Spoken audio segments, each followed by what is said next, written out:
मेरा पिंड मेरे खेत प्रोग्राम ਵਿੱਚ ਕਿਸਾਨ ਦੋਸਤੋ ਤੁਹਾਡਾ ਸਵਾਗਤ ਹੈ। ਬਹੁਤ ਇੱਕ ਅਹਿਮ ਵਿਸ਼ੇ ਤੇ ਗੱਲਬਾਤ ਕਰਨ ਜਾ ਰਹੇ ਹਾਂ, ਜੈਵਿਕ ਖੇਤੀ, ਆਰਗੈਨਿਕ ਫਾਰਮਿੰਗ। ਤੁਸੀਂ ਜਾਣਦੇ ਹੋ ਕਿ ਅੱਜ ਕੱਲ ਬਹੁਤ ਹੀ ਇਸ ਦਾ ਰੁਝਾਨ ਜਿਹੜਾ ਵਾ ਉਹ ਵੇਖਣ ਵਿੱਚ ਆਇਆ ਹੈ ਔਰ ਪੰਜਾਬ ਐਗਰੀਕਲਚਰ ਯੂਨੀਵਰਸਿਟੀ ਲੁਧਿਆਣਾ ਨੇ ਇੱਕ ਸਕੂਲ ਆਫ ਆਰਗੈਨਿਕ ਫਾਰਮਿੰਗ ਸਥਾਪਿਤ ਵੀ ਕੀਤਾ ਹੈ।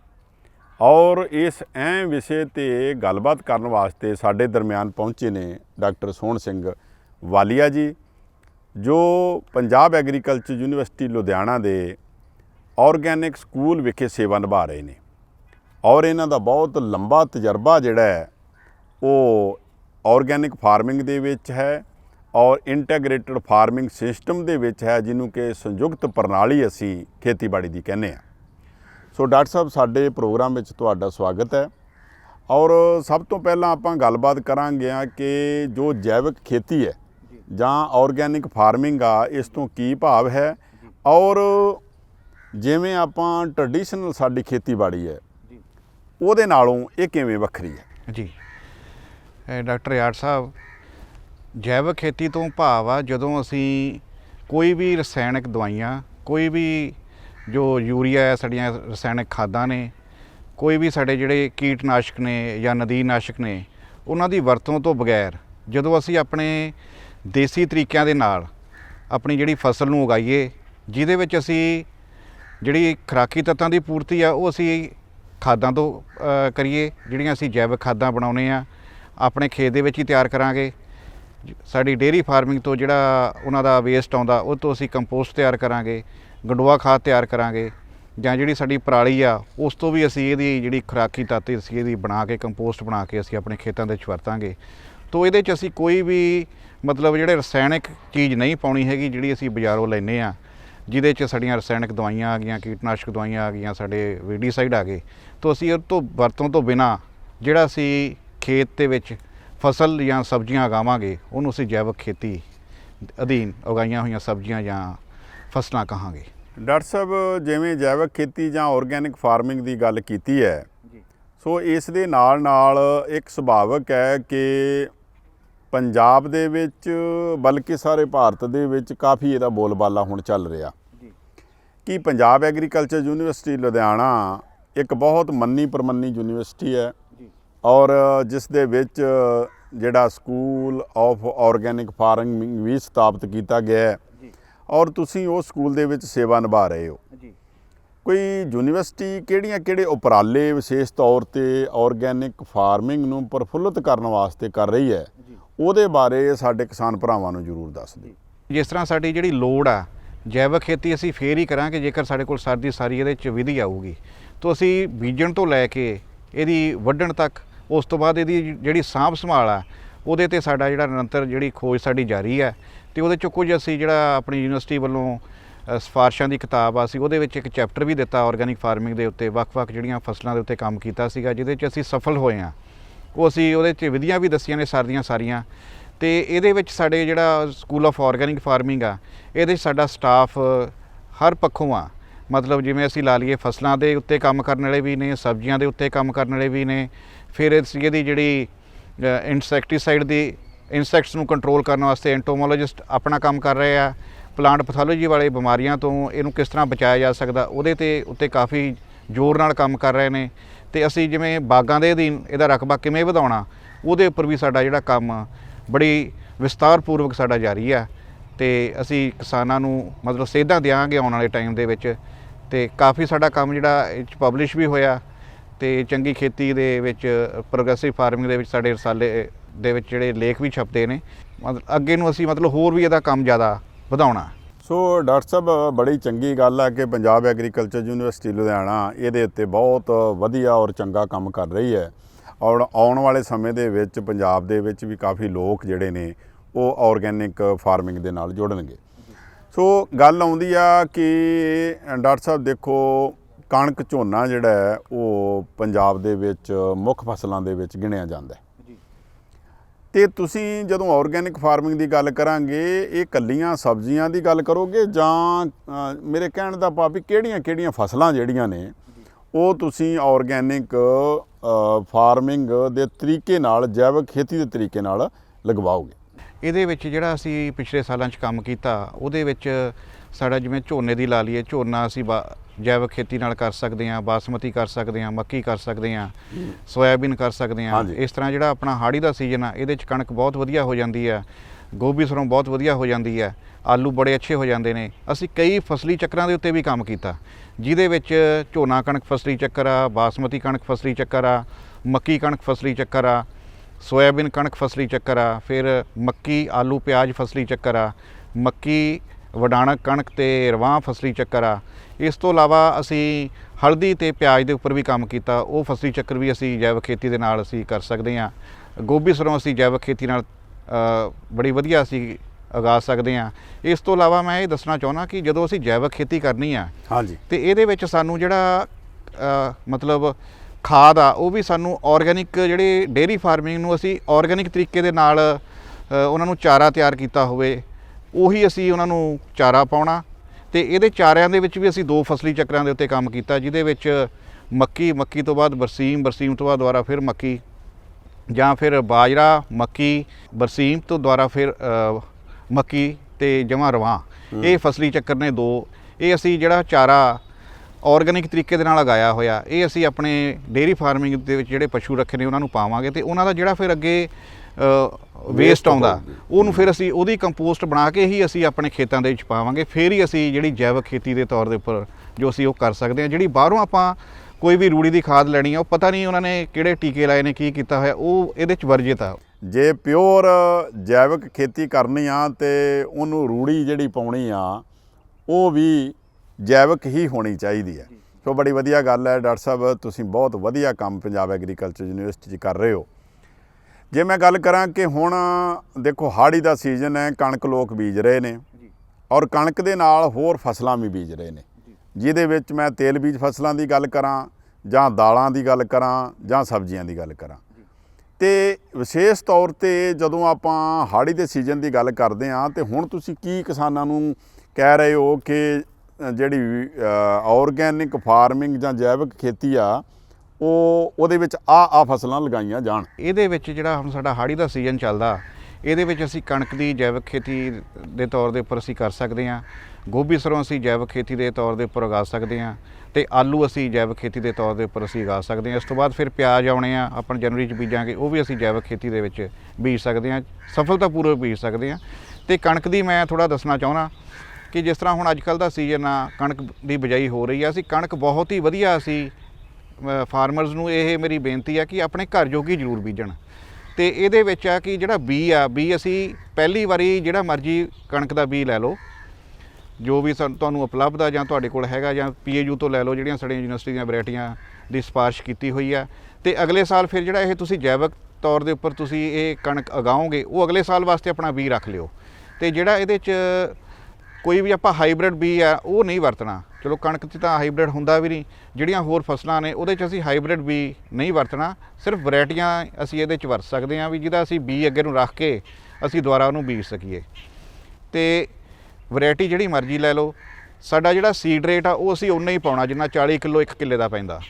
ਤੇ ਬਾਕੀ ਜਦੋਂ ਅਸੀਂ ਇਹਨੂੰ ਬਿਜਾਈ ਕਰਨੀ ਆ, ਬਿਜਾਈ ਦੇ ਵਿੱਚ ਇਹ ਦੇਖਿਆ ਵੀ ਕਿਉਂਕਿ ਅਸੀਂ ਇਹਦੇ 'ਚ ਨਦੀਨਨਾਸ਼ਕ ਦਵਾਈ ਵਰਤਣ ਤੋਂ ਗਰੇਜ਼ ਕਰਨਾ, ਉਹਦੇ 'ਚ ਜਦੋਂ ਫਿਰ ਅਸੀਂ ਥੋੜ੍ਹਾ ਜਿਹਾ ਇਹਨੂੰ ਸੰਘਣਾ ਬੀਜ ਦਿਆਂਗੇ, ਮਤਲਬ ਆਪਾਂ 6 ਇੰਚ ਦੇ ਉੱਪਰ ਕਤਾਰ ਤੋਂ ਕਤਾਰ ਦਾ ਫਾਸਲਾ ਰੱਖ ਕੇ ਬੀਜ ਦਿਆਂਗੇ, ਤੇ ਇਹਦੇ 'ਚ ਫਿਰ ਜਿਹੜੀ ਨਦੀਨਾਂ ਦੀ ਸਮੱਸਿਆ ਕੁਝ ਘਟ ਜਾਂਦੀ ਆ। ਜਾਂ ਫਿਰ ਯੂਨੀਵਰਸਿਟੀ ਵੱਲੋਂ ਬੈੱਡ ਪਲਾਂਟਿੰਗ ਦਾ ਵੀ ਸਿਫਾਰਿਸ਼ ਕੀਤੀ ਗਈ ਆ ਕਣਕ ਦੀ, ਤੇ ਉਹਦੇ 'ਚ ਫਿਰ ਅਸੀਂ ਜਿਹੜੀ ਇਹ ਜੈਵਿਕ ਖੇਤੀ ਦੇ ਤੌਰ ਦੇ ਉੱਪਰ ਕਣਕ ਬੀਜਣੀ ਆ, ਉਹਨੂੰ ਅਸੀਂ ਬੈੱਡ ਪਲਾਂਟਿੰਗ ਨਾਲ ਬੀਜੀਏ, ਤੇ ਦੁਬਾਰਾ ਫਿਰ ਅਸੀਂ ਇਹਦੀ ਰੀਸ਼ੇਪਿੰਗ ਕਰ ਸਕਦੇ ਹਾਂ ਮਹੀਨੇ ਕੁ ਬਾਅਦ। ਉਹਦੇ ਵਿੱਚ ਜਿਹੜੀਆਂ ਖਾਲੀਆਂ ਦੇ ਵਿੱਚ ਨਦੀਨ ਆਉਣਗੇ, ਉਹ ਅਸੀਂ ਰੀਸ਼ੇਪਿੰਗ ਦੇ ਨਾਲ ਉਹਨਾਂ ਨੂੰ ਅਸੀਂ ਬਾਹਰ ਕੱਢ ਸਕਦੇ ਹਾਂ। ਬਾਕੀ ਰਹੀ ਗੱਲ ਇਹਨੂੰ ਜਿਹੜੀ ਖੁਰਾਕੀ ਤੱਤਾਂ ਦੀ ਲੋੜ ਤਾਂ ਹੈਗੀ ਆ, ਉਹਦੇ ਵਿੱਚ ਅਸੀਂ 8 ਟਨ ਰੂੜੀ, ਬਿਲਕੁਲ ਜਿਹੜੀ ਸੁੱਕੀ ਤਰ੍ਹਾਂ ਵੀ ਗਲੀ ਸੜੀ ਹੋਵੇ, ਸੁੱਕੀ ਹੋਵੇ, 8 ਟਨ ਰੂੜੀ 1 ਏਕੜ ਦੀ ਉਹ ਬਹੁਤ ਆ। ਉਹਦੇ 'ਚ ਜਿੰਨਾ ਵੀ ਅਸੀਂ ਇਹਦੇ 'ਚ ਇਹਨੂੰ ਖੁਰਾਕੀ ਤੱਤਾਂ ਦੀ ਲੋੜ ਆ ਉਹਦੀ ਪੂਰਤੀ ਹੋ ਜਾਂਦੀ ਆ। ਤੇ ਬਾਕੀ ਇਹਦੇ 'ਚ ਕੋਈ ਕੀੜਾ ਮਕੌੜਾ ਬਿਮਾਰੀ ਦਾ ਇੰਨਾ ਜ਼ਿਆਦਾ ਪ੍ਰੋਬਲਮ ਨਹੀਂ ਆਉਂਦੀ ਹੈਗੀ। ਹਾਂ, ਜੇ ਪਿੱਛੋਂ ਤੋਂ ਥੋੜ੍ਹੀ ਜਿਹੀ ਇਹਦੀ ਐਫਡ ਦੀ ਸਮੱਸਿਆ ਆਵੇ ਤੇ ਉਹਦੇ ਵਾਸਤੇ ਫਿਰ ਅਸੀਂ ਸਿਰਫ ਪਾਣੀ ਦੀ ਸਪਰੇਅ ਮਾਰ ਕੇ ਹੀ ਉਹ ਜਿਹੜਾ ਐਫਡ ਆ ਉਹਨੂੰ ਅਸੀਂ ਲਾਹ ਲੈਂਦੇ ਹਾਂ। ਤੇ ਕਣਕ ਬਹੁਤ ਵਧੀਆ ਜੈਵਿਕ ਤਰੀਕੇ ਨਾਲ ਹੋ ਸਕਦੀ ਆ।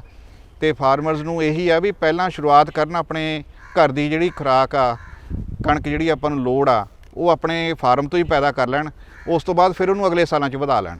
ਸੋ ਬਹੁਤ ਵਧੀਆ ਗੱਲ ਹੈ ਕਿਸਾਨ ਭਰਾਵੋ, ਜਿਹੜੀ ਡਾਕਟਰ ਵਾਲੀਆ ਸਾਹਿਬ ਗੱਲ ਕਰ ਰਹੇ ਨੇ ਕਿ ਸਭ ਤੋਂ ਪਹਿਲਾਂ ਤਾਂ ਆਪਾਂ ਆਪਣੇ ਘਰੇਲੂ ਵਰਤੋਂ ਵਾਸਤੇ ਤਾਂ ਕਮ ਸੇ ਕਮ ਸਟਾਰਟ ਕਰੀਏ।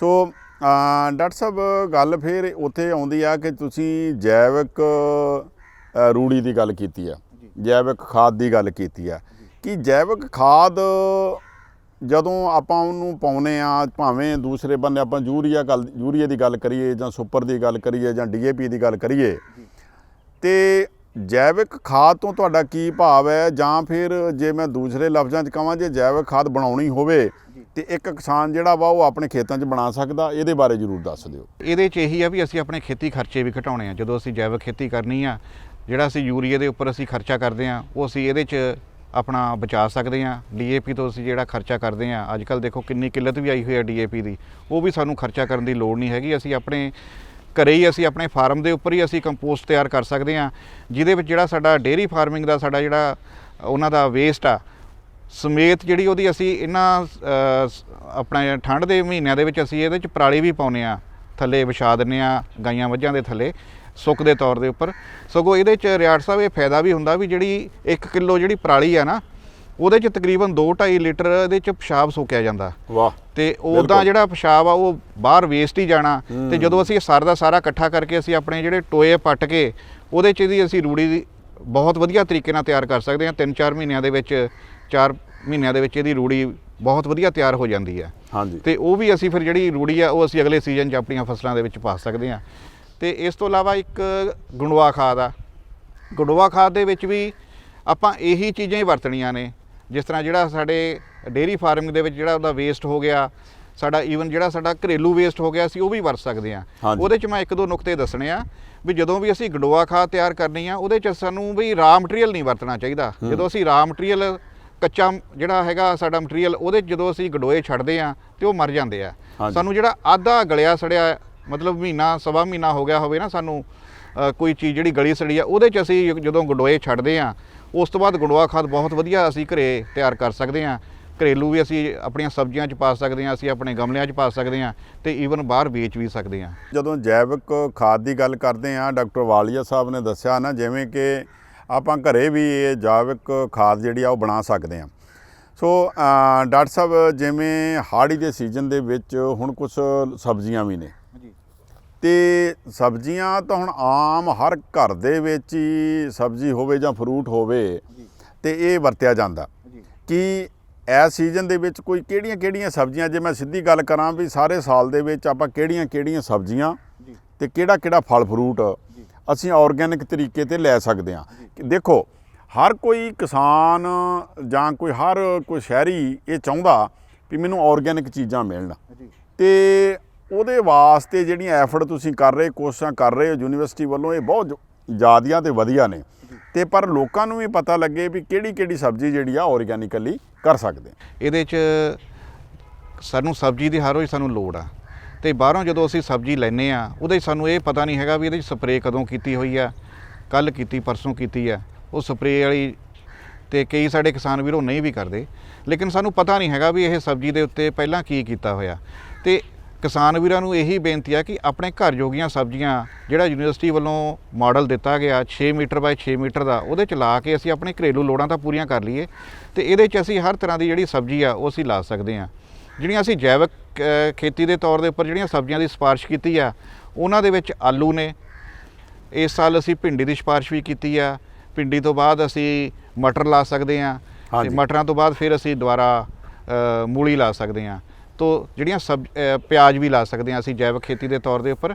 ਹਾਂ, ਲੇਕਿਨ ਜਿਹੜੀਆਂ ਹੁਣ ਸਿਆਲ ਦੇ ਵਿੱਚ, ਕਿਉਂਕਿ ਕੀੜਾ ਮਕੌੜਾ ਘੱਟ ਆਉਂਦਾ, ਤੇ ਖੁਰਾਕੀ ਤੱਤਾਂ ਦੀ ਜਿਹੜੀ ਪੂਰਤੀ ਆ ਉਹ ਅਸੀਂ ਆਪਣੇ ਰੂੜੀ ਦੀ ਖਾਦ ਤੋਂ ਹੀ ਕਰਨੀ ਆ। ਤੋ ਜਿਹੜੀਆਂ ਸਿਆਲ ਦੇ ਵਿੱਚ ਜੜ੍ਹਾਂ ਵਾਲੀਆਂ ਸਬਜ਼ੀਆਂ ਨੇ, ਜਿਸ ਤਰ੍ਹਾਂ ਮੂਲੀ ਹੋ ਗਈ, ਗਾਜਰ ਹੋ ਗਈ, ਸ਼ਲਗਮ ਹੋ ਗਏ, ਇਹ ਅਸੀਂ ਬਹੁਤ ਵਧੀਆ ਜੈਵਿਕ ਤਰੀਕੇ ਦੇ ਨਾਲ ਅਸੀਂ ਲਾ ਸਕਦੇ ਹਾਂ। ਬਿਮਾਰੀ ਤੇ ਕੀੜਾ ਮਕੌੜਾ ਇਹਨਾਂ ਸੀਜ਼ਨ 'ਚ ਘੱਟ ਆਉਂਦਾ, ਤੇ ਕਿਸਾਨ ਵੀਰਾਂ ਨੂੰ ਆਪਣੀ ਜਿਹੜੀ ਘਰ ਦੀ ਲੋੜ ਆ, ਕਣਕ ਦੀ ਵੀ ਤੇ ਸਬਜ਼ੀਆਂ ਦੀ ਵੀ, ਉਹ ਆਪਣੇ ਫਾਰਮ ਤੋਂ ਹੀ ਪੂਰੀ ਕੀਤੀ ਜਾਵੇ, ਕਰ ਸਕਦੇ ਆ। ਜੀ। ਸੋ ਡਾਕਟਰ ਸਾਹਿਬ, ਗੱਲ ਇਹ ਆ ਕਿ ਕਿਸਾਨ ਭਰਾ ਵੈਸੇ ਕਾਫੀ ਜਿਹੜੇ ਨੇ ਉਹ ਆਪਣੇ ਖੇਤਾਂ ਦੇ ਵਿੱਚ ਆਪਣੇ ਜੋਗੀਆਂ ਮੂਲੀਆਂ ਗਾਜਰਾਂ ਇਹੋ ਜਿਹੀਆਂ ਸਬਜ਼ੀਆਂ ਤਾਂ ਲਾਉਂਦੇ ਆ ਤੇ ਉਹ ਚੰਗੀ ਗੱਲ ਵੀ ਆ ਤੇ ਉਹ ਚੁਕੰਨੇ ਵੀ ਨੇ ਵੀ ਆਪਾਂ ਇਹਨਾਂ ਨੂੰ ਨਾ ਹੀ ਪਾਈਏ ਕੋਈ ਨਾ ਕੋਈ ਇਹ ਯੂਰੀਆ ਜਾਂ ਕੋਈ ਉੱਤੇ ਸਪਰੇਅ ਨਾ ਕਰੀਏ। ਸੋ ਡਾਕਟਰ ਸਾਹਿਬ ਜਦੋਂ ਆਪਾਂ ਸੂਖਮ ਜੀਵਾਂ ਦੀ ਗੱਲ ਕਰਦੇ ਹਾਂ ਤੇ ਉਹ ਵੀ ਕੋਈ ਪੰਜਾਬ ਐਗਰੀਕਲਚਰ ਯੂਨੀਵਰਸਿਟੀ ਨੇ ਇਹੋ ਜਿਹੇ ਸਿਫਾਰਸ਼ ਕੀਤੇ ਨੇ ਕਿਸਾਨਾਂ ਵਾਸਤੇ ਤਾਂ ਕਿ ਉਹ ਇਸ ਦਾ ਵੀ ਲਾਹਾ ਲੈ ਸਕਣ? ਯੂਨੀਵਰਸਿਟੀ ਵੱਲੋਂ ਬਹੁਤ ਦੇਰ ਪਹਿਲਾਂ ਤੋਂ ਜਿਹੜੇ ਸੂਖਮ ਜੀਵਾਂ ਦੀ ਸਿਫਾਰਿਸ਼ ਕੀਤੀ ਗਈ ਸੀਗੀ, ਜਿਹਦੇ 'ਚ ਅਸੀਂ ਦਾਲਾਂ ਵਾਲੀਆਂ ਫਸਲਾਂ ਨੂੰ ਲਾਉਂਦੇ ਸੀਗੇ ਜਾਂ ਫਿਰ ਅਸੀਂ ਜਿਸ ਤਰ੍ਹਾਂ ਬਰਸੀਮ ਨੂੰ ਟੀਕਾ ਲਾਉਂਦੇ ਸੀਗੇ। ਲੇਕਿਨ ਕੁਝ ਸਮੇਂ ਪਹਿਲਾਂ ਮਾਈਕਰੋਬਾਇਓਲੋਜੀ ਡਿਪਾਰਟਮੈਂਟ ਵੱਲੋਂ ਇਹ ਕੰਮ ਆਰੰਭਿਆ ਗਿਆ, ਜਿਹਦੇ ਵਿੱਚ ਨਾ ਮਤਲਬ ਗੰਢਾਂ ਨਹੀਂ ਬਣਦੀਆਂ ਜੜ੍ਹਾਂ ਦੇ ਵਿੱਚ। ਅਸੀਂ ਉਹਨਾਂ ਫਸਲਾਂ ਦੇ ਉੱਪਰ ਵੀ ਇਹ ਕੰਮ ਕੀਤਾ ਜਿਹਦੇ ਵਿੱਚ ਤੁਸੀਂ ਲਾਓ ਵੀ ਕਮਾਦ ਆ ਗਿਆ, ਫਿਰ ਮੱਕੀ, ਆਲੂ, ਪਿਆਜ਼, ਕਣਕ ਤੇ ਹਲਦੀ। ਇਸ ਤੋਂ ਇਲਾਵਾ ਅਸੀਂ ਜਿਹੜਾ ਸਾਉਣੀ ਦੇ ਸੀਜ਼ਨ ਦੇ ਵਿੱਚ ਝੋਨਾ ਲਾਉਂਦੇ ਹਾਂ ਉਹਦੇ ਵਿੱਚ ਵੀ ਅਸੀਂ ਇਹ ਟੀਕਾ ਅਸੀਂ ਲਾਉਂਦੇ ਹਾਂ। ਤੇ ਇਹਦੇ 'ਚ ਇਹੀ ਦੇਖਿਆ ਗਿਆ ਕਿ ਇਹ ਜੋ ਸਾਡੀ ਹਵਾ ਵਿਚਲੀ ਨਾਈਟ੍ਰੋਜਨ ਆ ਜਾਂ ਸਾਡੀ ਜਿਹੜੀ ਜ਼ਮੀਨ ਵਿਚਲੇ ਜਿਹੜੇ ਫਾਸਫੋਰਸ ਤੱਤ ਨੇ ਜਿਹੜੇ ਮਤਲਬ ਜਿਹੜੇ ਫਿਕਸ ਹੋਏ ਪਏ ਨੇ, ਉਹਨਾਂ ਨੂੰ ਇਹ ਬੂਟਿਆਂ ਨੂੰ ਉਪਲਬਧ ਕਰਾਉਣ ਦੇ ਵਿੱਚ ਬਹੁਤ ਸਹਾਈ ਹੁੰਦੇ ਨੇ। ਤੇ ਇਹਨਾਂ ਦੇ ਵਿੱਚ ਕੋਈ ਇਹਨਾਂ ਦੀ ਖਾਸ ਜ਼ਿਆਦਾ ਕੋਈ ਕੀਮਤ ਵੀ ਨਹੀਂ ਹੈਗੀ ਜੋ ਯੂਨੀਵਰਸਿਟੀ ਨੇ ਰੱਖੀ ਹੈ। ਕੋਈ ਨੋਮੀਨਲ ਚਾਰजेस ਰੱਖੇ ਹੋਏ ਨੇ ਇਹਦੇ। ਯੂਨੀਵਰਸਿਟੀ ਦੇ ਜੋ ਸਾਡਾ 1 ਨੰਬਰ ਗੇਟ ਆ ਉੱਥੋਂ ਵੀ ਉਪਲਬਧ ਨੇ, ਬਾਕੀ ਸਾਡੇ ਜਿਹੜੇ ਕ੍ਰਿਸ਼ੀ ਵਿਗਿਆਨ ਕੇਂਦਰ ਆ ਉੱਥੋਂ ਵੀ ਇਹ ਉਪਲਬਧ ਨੇ। ਤੇ ਕਿਸਾਨ ਵੀਰਾਂ ਨੂੰ ਬੇਨਤੀ ਇਹੀ ਹੈ ਕਿ ਜੋ ਸਾਡਾ ਕਣਕ ਦਾ ਸੀਜ਼ਨ ਆ ਇਹਦੇ ਵਿੱਚ ਜੋ ਸਾਡਾ ਸਿਫਾਰਿਸ਼ ਕੀਤਾ ਹੋਇਆ ਇਹ ਟੀਕਾ ਇਹ ਜ਼ਰੂਰ ਲਾਉਣ। ਇਹਦੇ ਨਾਲ ਸਾਡੀ ਜ਼ਮੀਨ ਦੀ ਸਿਹਤ ਵੀ ਸਾਡੀ ਅੱਛੀ ਹੁੰਦੀ ਆ, ਜਿਹੜੇ ਸਾਡੇ ਖੁਰਾਕੀ ਤੱਤ ਨੇ ਉਹ ਉਪਲਬਧ ਹੁੰਦੇ ਨੇ, ਕੁਝ ਸਾਡਾ ਝਾੜ ਵੀ ਵੱਧਦਾ, ਸਾਡੀ ਜ਼ਮੀਨ ਦੀ ਉਪਜਾਊ ਸ਼ਕਤੀ ਵੀ ਸਾਡੀ ਇਸ ਨਾਲ ਬਣੀ ਰਹਿੰਦੀ ਹੈ। ਵਾਲੀਆ ਸਾਹਿਬ, ਜਦੋਂ ਆਪਾਂ ਗੱਲ ਕਰਦੇ ਹਾਂ, ਕਿਉਂਕਿ ਵੇਖੋ ਤਕਨੀਕਾਂ ਜਿਹੜੀਆਂ ਨੇ ਤੁਸੀਂ ਪੰਜਾਬ ਐਗਰੀਕਲਚਰ ਯੂਨੀਵਰਸਿਟੀ ਦੇ ਵਿੱਚ ਬਹੁਤ ਵਧੀਆ ਸਾਡੇ ਕਿਸਾਨ ਭਰਾਵਾਂ ਨੂੰ ਦਿੱਤੀਆਂ ਨੇ। ਹੁਣ ਲੋੜ ਹੈ ਕਿ ਸਮੇਂ ਦੀ ਲੋੜ ਵੀ ਆ ਕਿ ਕਿਸਾਨ ਭਰਾ ਜਿਹੜੇ ਆ ਇਹਨਾਂ ਵੱਲ ਧਿਆਨ ਦੇਣ। ਸੋ ਹੁਣ ਗੱਲ ਇਹ ਆ ਨਾ ਕਿ ਦੇਖੋ ਇੱਕ ਤਾਂ ਰਵਾਇਤੀ ਢੰਗ ਦੇ ਨਾਲ ਜਿਹੜੇ ਵਾ ਉਹਨਾਂ ਨੇ ਅਨਾਜ ਜਾਂ ਕੋਈ ਸਬਜ਼ੀਆਂ ਤਿਆਰ ਕੀਤੀਆਂ ਨੇ ਤੇ ਦੂਸਰੀਆਂ ਜਿਹੜੀਆਂ ਉਹ ਜੈਵਿਕ ਨੇ। ਜਦੋਂ ਵਿਕਰੀ ਕਰਨੀ ਆ ਤੇ ਕੋਈ ਉਹੋ ਜਿਹੇ ਬਾਰੇ ਵੀ ਥੋੜ੍ਹਾ ਜਿਹਾ ਦੱਸ ਦਿਓ ਵੀ ਕਿਸ ਤਰ੍ਹਾਂ ਸਾਡਾ ਇੱਕ ਸ਼ਹਿਰੀ ਆ ਜਾਂ ਕੋਈ ਕਿਸਾਨ ਭਰਾ ਜਿਹੜਾ ਉਹਨੂੰ ਕਿਸ ਤਰ੍ਹਾਂ ਪਤਾ ਲੱਗ ਜੇ ਵੀ ਦੇਖੋ ਆਹ ਪ੍ਰੋਡਿਊਸ ਜਿਹੜੀ ਆ ਦੂਜੀ ਆ ਇਹ ਤੇ ਜਿਹੜਾ ਦੂਸਰਾ ਜਿਹੜੀ ਆਰਗੈਨਿਕਲੀ ਆ ਉਹ ਥੋੜ੍ਹੀ ਜਿਹੀ ਉਹਨੂੰ ਵੱਖਰੀ ਲੱਗਦੀ ਆ। ਕੋਈ ਇਹਦੇ ਬਾਰੇ ਮਾੜੀਆਂ ਮੋਟੀਆਂ ਟਿਪਸ ਸਾਡੇ ਕਿਸਾਨ ਭਰਾਵਾਂ ਨੂੰ ਜ਼ਰੂਰ ਦੇ ਦਿਓ, ਸਾਡੇ ਸਰੋਤਿਆਂ ਨੂੰ ਦੇ ਦਿਓ ਤਾਂ ਕਿ ਥੋੜ੍ਹਾ ਜਿਹਾ ਇਹਨਾਂ ਕੇ ਫਰਕ ਜ਼ਰੂਰ ਰੱਖ ਲੈਣ। ਇਹ ਇਸ ਤਰ੍ਹਾਂ ਕਿ ਜਿਹੜੀ ਜੈਵਿਕ ਖੇਤੀ ਆ ਇਹਦਾ ਕਿਉਂਕਿ ਜਿਹੜਾ ਸਾਨੂੰ ਦੇਖਭਾਲ ਵੀ ਵੱਧ ਕਰਨੀ ਪੈਂਦੀ ਹੈ, ਸ਼ੁਰੂ 'ਚ ਸਾਡਾ ਝਾੜ ਵੀ ਘਟਦਾ ਇਹਦੇ 'ਚ ਵੀ। ਲੇਕਿਨ ਇਹਦੇ 'ਚ ਵੀ ਜਦੋਂ ਅਸੀਂ ਜੈਵਿਕ ਖੇਤੀ ਕਰਦੇ ਹਾਂ ਸਾਨੂੰ ਪ੍ਰੀਮੀਅਮ ਪ੍ਰਾਈਸ ਮਿਲਦਾ, ਸਾਨੂੰ ਥੋੜ੍ਹਾ ਵੱਧ ਸਾਨੂੰ ਪੈਸੇ ਮਿਲਦੇ ਆ। ਬਾਕੀ ਜਿਹੜੇ ਸਾਡੇ ਗਾਹਕ ਨੇ ਉਹ ਵੀ ਸਿਹਤ ਪੱਖੋਂ ਜਾਗਰੂਕ ਨੇ, ਉਹ ਚਾਹੁੰਦੇ ਨੇ ਵੀ ਸਾਨੂੰ ਜਿਹੜਾ ਜੈਵਿਕ ਖੇਤੀ ਦੁਆਰਾ ਤਿਆਰ ਕੀਤਾ ਹੋਇਆ ਅਨਾਜ ਆ ਜਾਂ ਸਾਡੀਆਂ ਹੋਰ ਜਿਹੜੇ ਸਾਡੇ ਖੁਰਾਕੀ ਸਾਡੇ ਸਬਜ਼ੀਆਂ ਹੋ ਗਈਆਂ, ਸਾਡੇ ਫਲ ਹੋ ਗਏ, ਉਹ ਸਾਨੂੰ ਮਿਲਣ।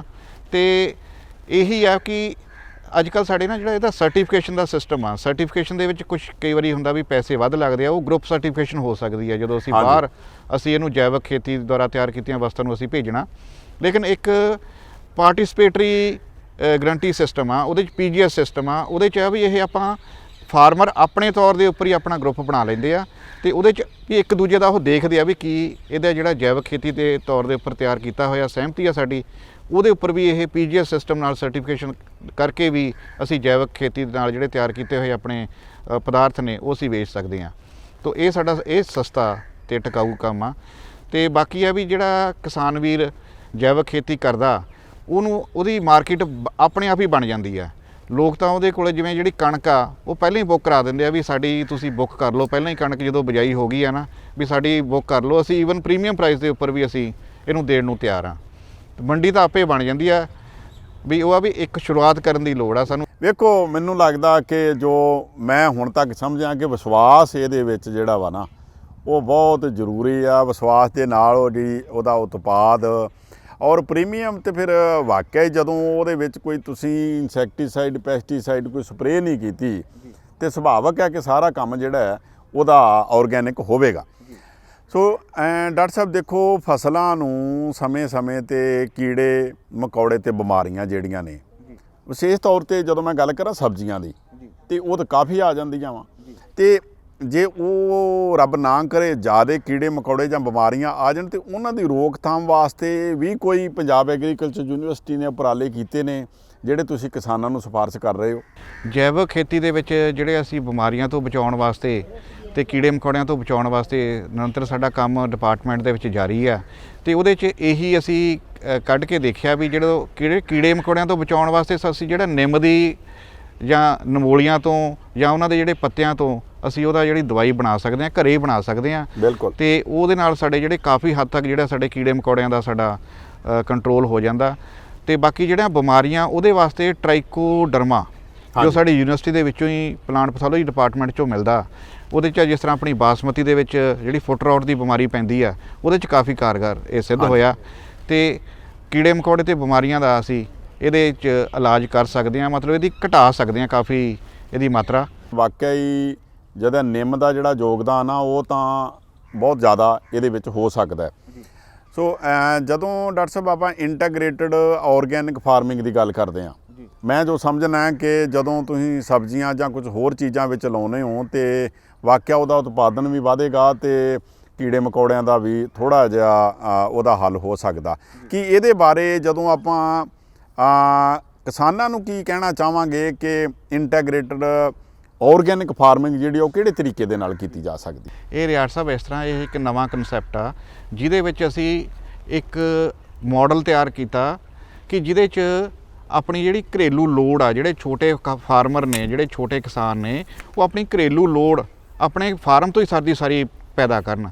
ਜਿਸ ਤਰ੍ਹਾਂ ਘਰੇਲੂ ਉਹਨਾਂ ਨੂੰ ਜੋ ਵੀ ਉਹਨਾਂ ਨੂੰ ਫਲ ਚਾਹੀਦਾ, ਸਬਜ਼ੀਆਂ ਚਾਹੀਦੀਆਂ ਨੇ, ਅਨਾਜ ਚਾਹੀਦਾ, ਦਾਲਾਂ ਚਾਹੀਦੀਆਂ ਨੇ, ਤੇਲ ਬੀਜ ਚਾਹੀਦਾ, ਉਹਨਾਂ ਨੂੰ ਆਪਣੇ ਪਸ਼ੂਆਂ ਵਾਸਤੇ ਪੱਠੇ ਚਾਹੀਦੇ ਨੇ, ਉਹ ਸਾਰੇ ਆਪਣੇ ਘਰੇ ਆਪਣੇ ਆਪ ਹੀ ਪੈਦਾ ਕਰਨ।